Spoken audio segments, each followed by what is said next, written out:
మిత్రులకు శుభోదయం. మనం ఇప్పుడు భగవద్గీత కర్మయోగంలో 3వ శ్లోకాన్ని చూస్తున్నాం.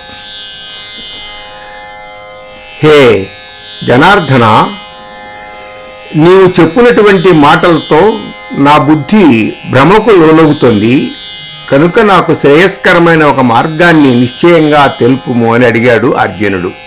వ్యామిశ్రేణేవ వాక్యేన బుద్ధిం మోహయసీవ మే తదేకం వద నిశ్చిత్య ఏన శ్రేయో అహం ఆప్నుయాం. ఇది కర్మయోగంలో 2వ శ్లోకం. నాలో ఒక రకమైనటువంటి అనిశ్చిత ఏర్పడుతోంది, ఖచ్చితంగా నాకు శ్రేయస్కరమైన మార్గాన్ని చెప్పమని అడిగాడు. అడగగానే మహావిష్ణువు రూపంలో ఉన్నటువంటి కృష్ణుడు ఇలా అంటున్నాడు: లోకేస్మిన్ ద్వివిధా నిష్టా పురా ప్రోక్తా మయా నఘా జ్ఞానయోగేన సాంఖ్యానాం కర్మయోగేన యోగినాం.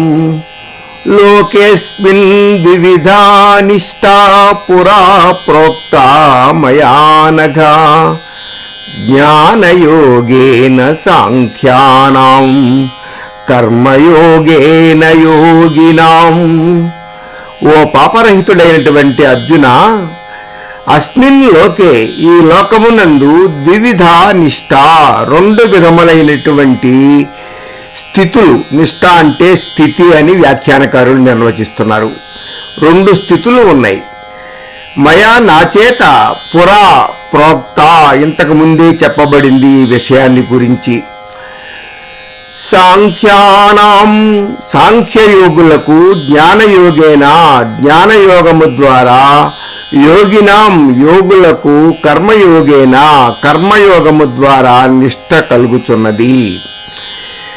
ఓ అర్జున, ఈ లోకమున 2 నిష్ఠలు కలవని ఇంతకు ముందే చెప్పి ఉన్నాను. వానిలో సాంఖ్యయోగులకు జ్ఞానయోగము ద్వారా, యోగులకు కర్మయోగము ద్వారా నిష్ఠ కలుగుతున్నది.